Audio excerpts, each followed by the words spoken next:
यहाँ कबीर कहते हैं 5 चीजें जिसके घर में होती हैं उसके घर में शांति, सुख और लक्ष्मी का निवास होता है।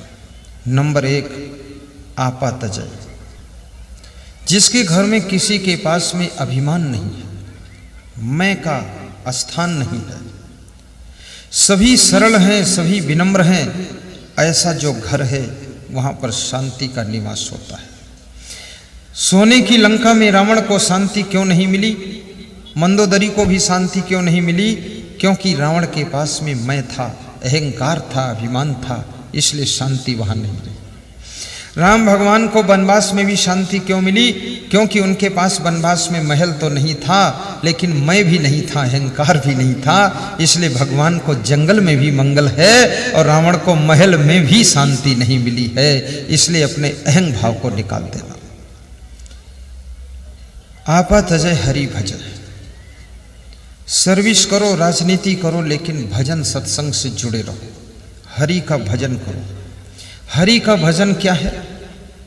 एक महिला से किसी ने पूछा तुम भजन करती? उसने कहा हाँ। तो भजन में क्या करती हो?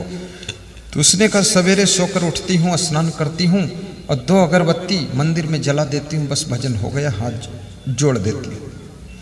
दूसरी महिला से पूछा गया तू भजन करती हो? उसने कहा मैं भी करती हूँ। क्या करती हो? तो उसने कहा अपनी फुलवारी से एक फूल तोड़कर भगवान के मंदिर में रख देती हूँ, हाथ जोड़ देती हूँ, बस भजन हो गया, 24 घंटे की फुर्सत हो गई। तीसरी महिला से पूछा गया तुम भजन करती हो? उसने कहा मैं भी करती हूँ। तो क्या करती हो तुम भजन में? तो उसने कहा कि मैं भगवान के मंदिर के सामने बैठकर 1 मिनट हाथ जोड़ करके नमस्कार कर लेती हूँ, बस भजन हो गया। चौथी महिला से पूछा गया तू भजन क्या करती है? तो उसने कहा मैं भजन यूं करती हूँ, भगवान के मंदिर के सामने बैठ करके 5 चौपाई रामायण की पढ़ती हूँ और नमस्कार कर लेती हूँ, बस भजन हो गया। 5वीं महिला ने कहा मैं तो ध्यान कर लेती हूँ, भगवान के मंदिर में बैठकर भजन हो गया। 6ठी महिला बोली जब समय मिलता है तो भगवान के मंदिर में बैठ जाती हूँ, अन्यथा सबसे पहले मैं समय पर अपने घर में झाड़ू लगाकर सफाई करती हूँ और प्रवचन की कैसेट बजा देती हूँ, सुनती रहती हूँ और समय पर नाश्ता बनाकर अपने बूढ़े सास ससुर को जिनकी नज़र कम है उनको खिलाती हूँ। उसके बाद पति को नाश्ता देती हूँ, तब तक बच्चे उठ जाते उनको स्नान करके तैयार करके नाश्ता देती हूँ और मेरे द्वार पर कोई अतिथि आ जाता है, हंस हंस कर उसका सम्मान करती हूँ और कोई संत आ जाता है तो उसको भी एक पूड़ी खिला देती हूँ बना करके। और शाम को फुर्सत मिलती है तब मैं बैठ करके मंदिर में थोड़ा ध्यान कर लेती हूँ। मेरा असली भजन तो सेवा है, माँ बाप की सेवा, सास ससुर की सेवा, पति की सेवा, बच्चों की सेवा, अतिथि मेहमान की सेवा, संत की सेवा, गौ माता की सेवा। सेवा ही मेरा भजन है, वास्तव में भजन तो सेवा ही होता है। आपातजय हरि भजय, नख सिख तजय विकार।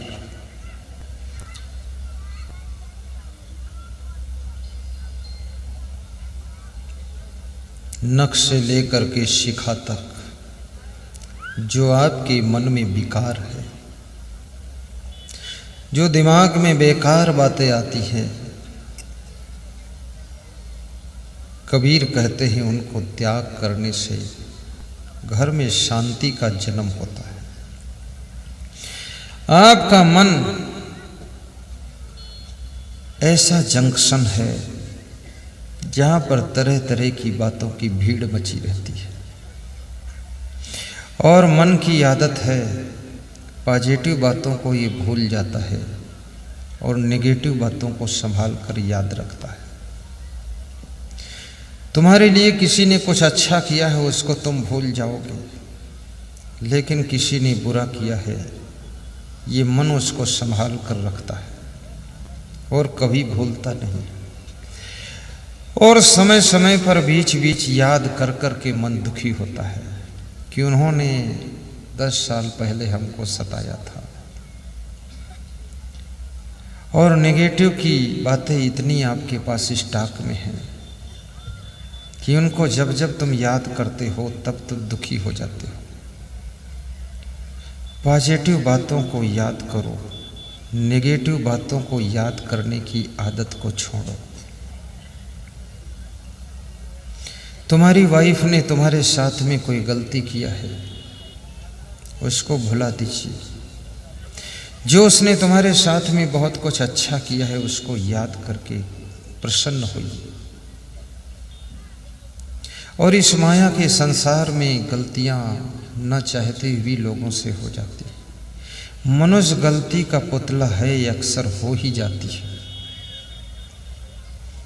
अगर गलती रुलाती है तो राहें भी दिखाती है, और मनुष्य गलती का पुतला है, ये अक्सर हो ही जाती है। दूसरे की गलतियों को क्षमा भी करना। सासू बहू दोनों किचन में काम कर रही थी, गुजरात की घटना है। कांच का प्याला जोर से हाथ से छूटा, फर्श पर गिरा, फूट गया। आवाज फूटने की आई। ड्राइंग रूम में बैठे पिता पुत्र अखबार पढ़ रहे थे, तो पिता ने अखबार पढ़ना छोड़ दिया और अपने बेटे से कहा कि अंदर जाकर देखो कौन बर्तन फोड़ा है। बेटे ने कुछ नहीं बोला, अखबार पढ़ता रहा। बोले मैं कहता हूँ तो सुनता नहीं है, अंदर जाकर देखो किसने बर्तन फोड़ा है। तो बेटे ने पिता की ओर मुंह करके देखा, कहा पिताजी अंदर वाले अंदर का जाने, बाहर वाले बाहर, शांत रहे, बस इतने बहुत है। तो बाप ने कहा अंदर वाले बर्तन फोड़ेंगे तो खरीदना तो बाहर वालों को ही पड़ेगा, तो जा देख किसने फोड़ा है। उसने कहा पिताजी इतना उलझन में पड़ोगे तो शांति कैसे मिलेगी। कभी कभी बेटा भी ज़्यादा समझदार होता है। तो पिता ने कहा कि तू पहले देख करके आ जाए फोड़ा किसने। उसने कहा जाने की ज़रूरत नहीं है, यहीं से बता दो किसने फोड़ा है। बोले बता दो।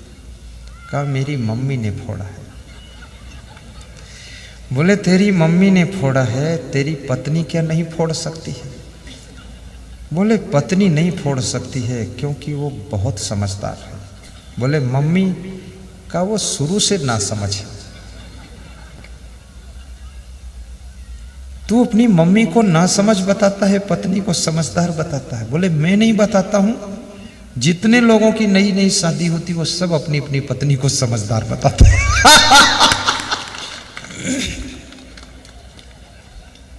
बोले फिर 2-4 बच्चे होने के बाद सब लोग कहते मेरी पत्नी ना समझ। शुरू में समझदार ही लगती है। तो पिता जो था जोशीले स्वभाव का था। कितने लोगों का स्वभाव बड़ा जोशीला होता है, बात को बर्दाश्त नहीं कर पाते। जोश में उठा और कहा मैं देखता हूं किसने फोड़ा है। अंदर गया, आंगन में खड़ा होकर के चिल्लाया कि कांच का बर्तन किसके हाथ से टूटा है, कौन फोड़ा, कौन गिराया। तो जो बहू थी वो डर गई।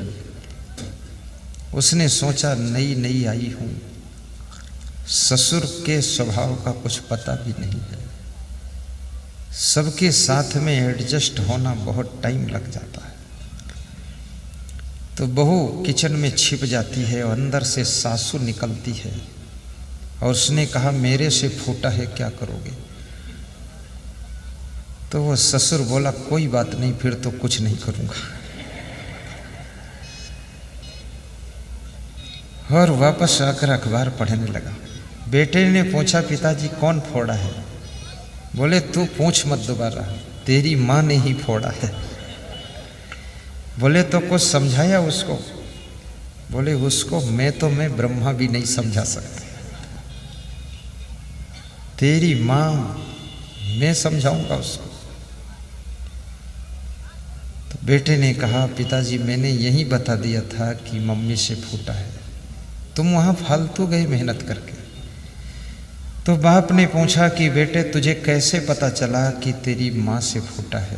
तो बेटे ने कहा मुझे ऐसे पता चला कि बर्तन फूटने की आवाज़ के पीछे कोई आवाज़ नहीं हुई, तो मैं समझ गया मेरी माँ से फूटा है। अगर मेरी वाइफ से फूटता तो बर्तन फूटने की आवाज़ के पीछे मेरी माँ की आवाज़ जरूर आती चिल्लाने की, तो इससे मैं समझ गया था।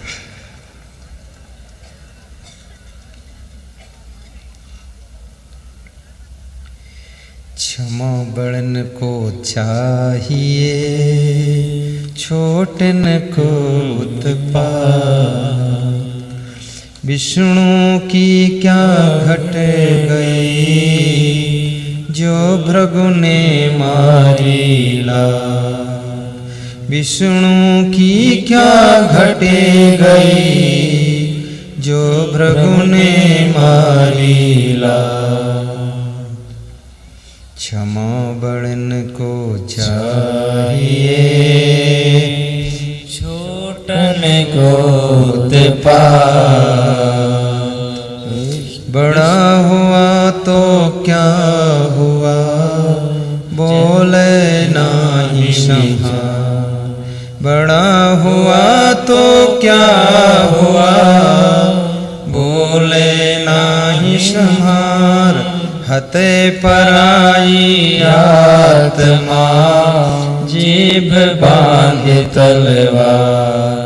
हते पराई आत्मा, जीभ बांधे तलवार। बड़ा हुआ तो क्या हुआ, जैसे पेड़ खजूर। पंथी को छाया नहीं, फल लागे अति दूर। पंथी को छाया नहीं, फल लागे अति दूर। बड़े गए बड़ापने, रोम रोम अहंकार। सद्गुरु के परिचय बिना, चारों वर्ण चमार। सद्गुरु के परिचय बिना, चारों वर्ण चमार। कबीर कमाई आपने, कभी न निष्फल जाए। बोया पेड़ बबूल का, आम कहाँ से खाए। बोया पेड़ बबूल का, आम कहाँ से खाए। कबीरा कबीरा क्या करो, कबीरा कबीरा क्या करो। सुन लीजिए सत्संग, कृपा करेंगे कबीर भी। छोड़ो ये बतसंग, संत मिलन को जाइए। तजी माया अभिमान, ज्यों ज्यों पग आगे धरे। कोटिन यज्ञ समान, ज्यों ज्यों पग आगे धरे। कोटिन यज्ञ समान। गुरु वैद्य ज्योतषी, देव मित्र बड़रा। इन्हें भेंट बिन जो मिले, होय न पूरन का। इन्हें भेंट बिन जो मिले, होय न पूरन का। सुत दारा और लक्ष्मी, पापियों के घर होय। संत समागम हरि कथा, तुलसी दुर्लभ दो। संत समागम हरि कथा, तुलसी दुर्लभ दो। आपा तजय हरि भजय, नख सिख तजय विकार। सब जीवन से निर्वैर रहे, साधु मता है सार। और सबसे जो प्रेम करता है, उसको शांति मिलती है। और संतों का जो सत्संग सुनता है, उसको शांति मिलती है। अतः आप सदैव सत्संग सुनना। आपका जीवन सबसे सुंदर जीवन है। क्यों? क्योंकि तुम सत्संग से जुड़े हो, इसलिए। रावण के पास में शिव जी का जाप तो करता था, पर सत्संग से नहीं जुड़ा था, इसलिए रावण राक्षस बन गया। राम भगवान भी शिव का जाप करते थे, लेकिन सत्संग और संतों से जुड़े थे, इसलिए वे भगवान बन गए। जो सत्संग से जुड़ जाता वो महान बन जाता है, जो सत्संग से नहीं जुड़ता वो राक्षस भी हो जाता है। इसलिए आप सौभाग्यशाली हो।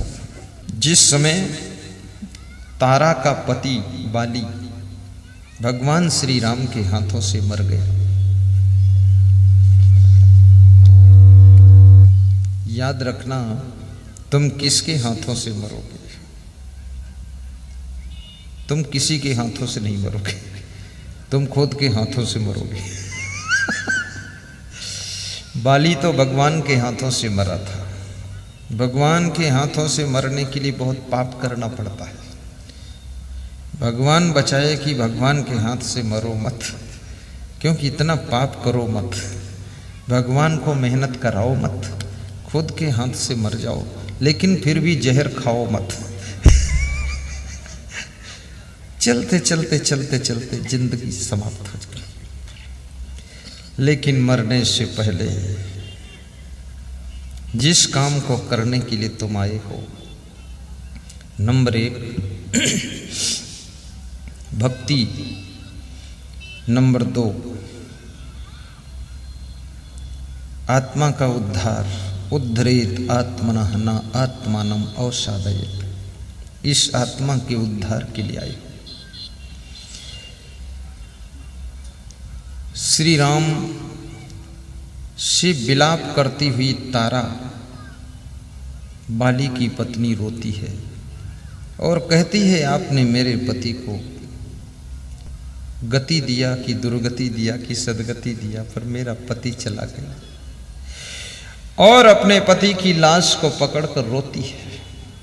जब किसी स्त्री का पति मर जाता है तो स्त्रियां अपने पति की लाश को पकड़कर सिर पीट पीट कर रोती, क्योंकि उनके आंखों के सामने अंधेरा छा जाता है कि अब मैं क्या करूं। पर मैं निवेदन करूंगा, इतना निर्बल मत होना, निराश मत होना। आपका पति संसार छोड़कर चला गया, अपने पीछे 2 बच्चे छोड़ गया है।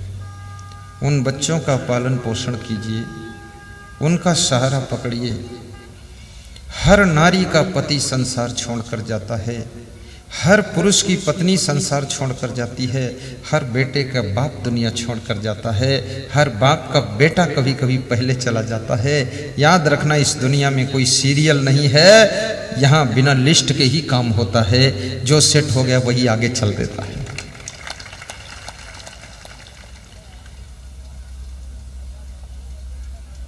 भगवान श्री राम तारा को समझा रहे हैं, ये बात आपके लिए है। सामने बाली की लाश पड़ी है, बाली की पत्नी तारा विलाप कर रही है और श्री राम समझा रहे हैं। भगवान श्री राम एक श्रेष्ठ कोटि के वक्ता भी थे, बहुत बुद्धिमान थे, नीतिकार भी थे, चतुर थे, होशियार थे, साहसी थे, पराक्रमी थे, वाक्पटु थे, सहनशील थे। भगवान श्री राम धर्म के लिए तत्पर थे, उदार थे, त्यागी थे, लोभी नहीं थे, सरल थे, विनम्र थे, सद्गुणों के गुलदस्ता थे। कोई ऐसा गुण बाकी नहीं जो उनमें नहीं था, और उन्हीं गुणों के कारण वे भगवान बने थे। और जिसमें गुण विकसित होंगे वो भगवान बन सकता है। लेकिन तुम सृष्टि में जन्म लेने के बाद तुम्हारे अंदर गुण बढ़ते हैं कि अवगुण बढ़ते, देखो तो। विवाह के पहले तुम कितने अच्छे थे। जिस लड़की के साथ विवाह होना था उसने तुम्हारा फोटो देखा था तो सोचती थी कि अरे ये तो पूरे अयोध्या की राम मिल गई, क्या बात है। जब विवाह करके ससुराल में आई तब उसने आंख खोलकर देखा, घूंघट हटाकर, तो देखा ये तो लंका का रावण मिला। फिर तुम दारू पी के इंग्लिश बोलते हो, देसी पीते हो दारू और बोलते हो इंग्लिश भाषा, उड़ो उड़ो उड़ो उड़ो। उस लड़की के होश उड़ जाते हैं कि फोटो में क्या देखा था ये वास्तविक क्या है। आजकल लोग एक दूसरे को धोखा बहुत देते हैं। लड़कियां भी एक आदमी ने हमको फोटो दिखाया, कहा मेरी ये बहू बनने वाली गुरुदेव देख लो। हमने कहा पहली बात तो ब्रह्मचारी साधु को फोटो वोटो लड़की का दिखाना नहीं चाहिए। अब तुमने दिखा ही दिया तो मैं डिसीजन दे भी नहीं सकता हूँ, क्योंकि इस विभाग का मुझे नॉलेज भी नहीं है कि कौन लड़की ठीक कौन लड़का ठीक। मैं तो बचपन से संत हो गया। तो उन्होंने कहा कि बहुत सीधी सरल लग रही है। तो हमने कहा तो कर लो ना, ले आओ। और शादी कर लिया और ले आए, और 6 महीने बाद मुझको मिलने आए। बोले पूरा घर तबाह हो गया है। तो हमने कहा हुआ क्या? वो तो बहुत सीधी सादी थी। अरे बोले देखने में गाय थी और घर में जब आई शेरनी निकली है, दहाड़ रही है। तो हमने कहा मरो मारो और क्या करोगे। तो ये फोटो में भी बहुत धोखा है, फोटो देखकर धोखा खा सकते। मैं निवेदन करूंगा सरल स्वभाव बना करके ससुराल में जाना, अपने नम्र स्वभाव से अपनी सासू को मोहित करना।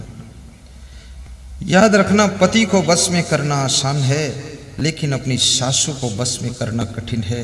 और जिस लाड़ी में ये कला है, सासू पर कोई जंतर मंतर का डोरा डाल दो कि वो बस में हो जाए तो ससुराल तुम्हारे लिए राम राज्य हो जाएगी। और सासू को बस में करने का आज एक मंत्र बता देता हूं। यहां कोई सासू तो नहीं बैठी? नहीं, वो मंत्र काम भी नहीं करेगा फिर। यहां तो सासू ही ज्यादा दिख रही है, सासू बहु मिक्स है। चलो मंत्र लगाते हैं। हर लाड़ी को चाहिए कि पहला मंत्र अपनी सासू से केवल 5 मिनट पहले सोकर उठ जाया करो, फिर सासू तुम्हारी चिड़चिड़ नहीं करेगी, शांत रहेगी। पूरे दिन भर का इंजेक्शन बता रहा हूं। और दूसरा, सासू उठे उससे पहले किचन साफ कर लो, झाड़ू बुहारू ठीक कर लो, और चाय खौलाते हुए कुछ उसमें खुशबूदार चीज चाय में डाल दो। सासू जब जागे तो उसकी नाक में खुशबू चाय की घुसे, बस खुश हो जाएगी।